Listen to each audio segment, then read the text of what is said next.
We'd like to acknowledge the traditional landowners and pay our respects to their elders past and present. We call forth from the source the qualities of wisdom, compassion, patience and deep pleasure. And we ask that the channels of blessing flow to our bride and groom, Jess and Andrew. We are here to honour and witness the sacred union of Jess and Andrew. Welcome to family and friends, all of you whose presence is so important. We especially honour the parents and the grandparents and delight in you. Jess and Andrew's union is an expansive one. They deeply honour their families of origin and are so excited to be building their own family.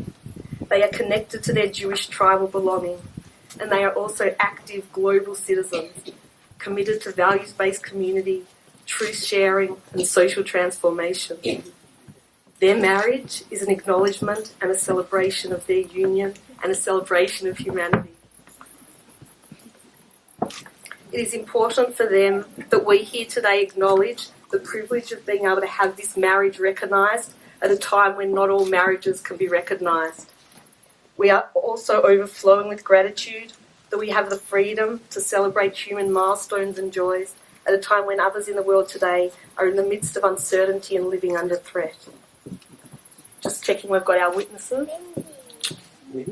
Okay.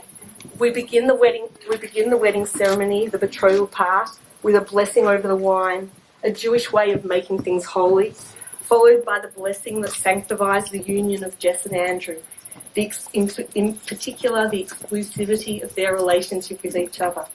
So I want you to have your exclusivity in mind as we're making these blessings.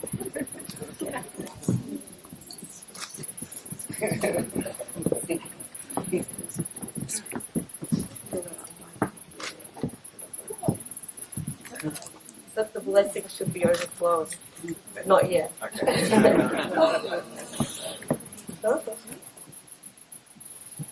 Baruch Adonai Eloheinu melech haolam borei pri hagafen.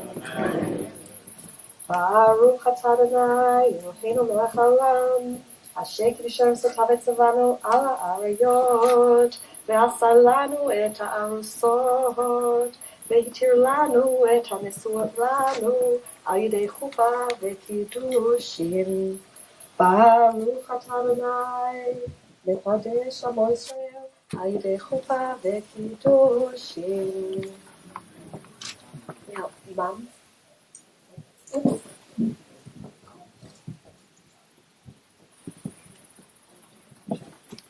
Oh, no, this is for Jess first. Oh, yeah, we can.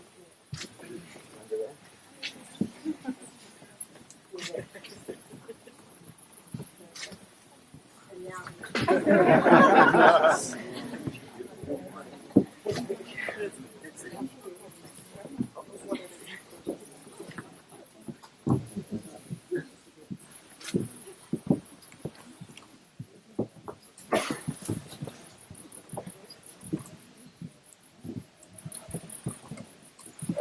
Do we have the rings, Hen? Okay.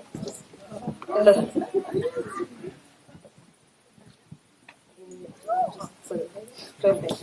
In a moment, Andrew will say an ancient formula that will give Jess an object of value to make the establishment of their union. And Jess will acknowledge her acceptance. So, witnesses, yeah.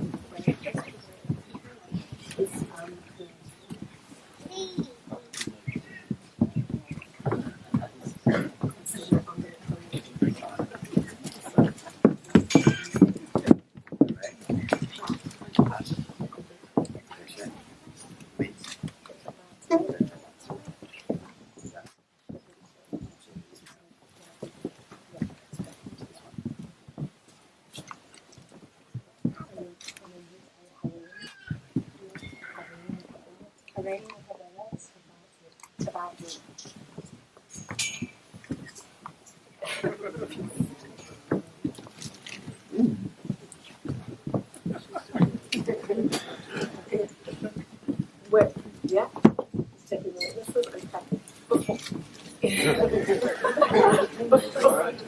Okay.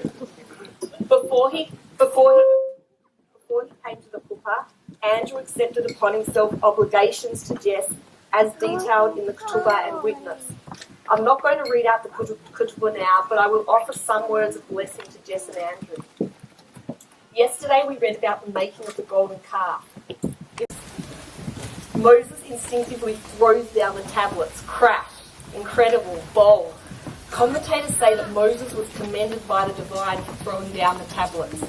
Obviously, there were many ramifications from this event, but the one that I want to share with both of you and with everyone here, and I want you to take with you to a good and long life together, is the second chance. Moses goes up again and makes another set of tablets, a little different the next time. The shards of the first tablets are kept in the ark with the new set of tablets. The idea is that there is a second chance. And that idea is filled with so much compassion and so much understanding. Being in a long-term committed relationship and being committed to vibrant living and honest lives, as you two both are, is a spiritual practice not for the light-hearted. It's a practice for the spiritual warrior. There are times in a marriage when we all need a second chance. To want to be who we know we can. To want to be that, but sometimes fall short. To let go, to drop resentment, to forgive, whatever it is. It's like having elastic in the relationship instead of taut rope. Making space and expansiveness and not contraction and stuckness. We can take the second chance again and again. It is there for you as it was for Moses, as it is for all of us. Alongside the second chance is the other spiritual resource you have, which is mystery. To be able to not know the fullness of who each other is and to not get caught up in ideas of each other. To allow yourselves and each other to keep changing and unfolding. This is what we touched in some of our preparation together. To behold each other and love what you see. and know the other is wonderful. But to look at each other and allow what you see to keep expanding creates possibility. The first part of the ceremony now is complete. Before we move to the second part of this marriage, which includes the 7 special blessings that we bestow upon the bride and groom as a community, Jess is going to give Andrew a ring as a mark of the deep mutuality that Jess and Andrew share and value.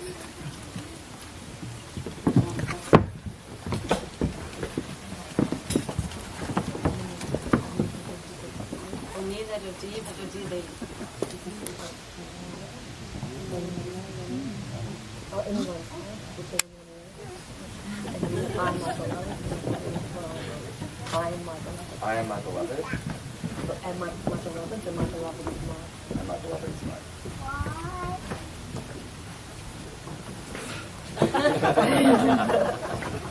Okay.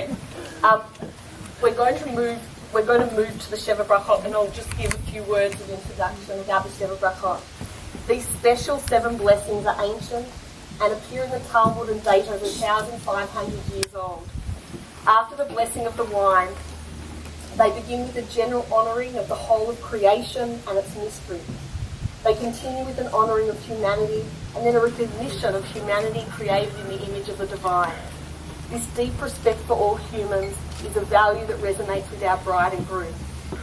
The blessings continue with references to the joy in the Garden of Eden and the first human couple, Adam and Eve. They also reference the ingathering of the exiles, and they end with a blessing of rejoicing that mentions 10 expressions of love, including joy, merriment, delight, peace, and friendship.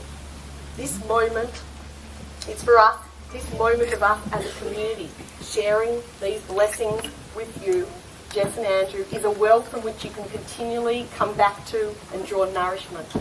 It's my great pleasure to call upon some family members to recite the blessings. Okay, quick. Now, hang on.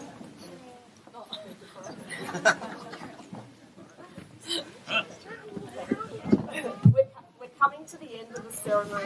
What remains is a reminder of the power of relationship to transform everything. At the time of our great joy, we break a glass. Wholeness is about being able to integrate all of our parts. We remember those who could not be spared to be with us. We make their memories a blessing. We remember that we are just a fragment in human history and also our tribal history that has contained some tragedy. This remembering takes us beyond ourselves and locates us in many stories beyond ourselves. Breaking the glass is also a sign of resilience. At this time of deep joy and promise, we can allow the brokenness, the pain, the shadow to enter, and we know and trust that it will be transformed. Because all is transformed through covenant and through love. If I forget thee, O Jerusalem.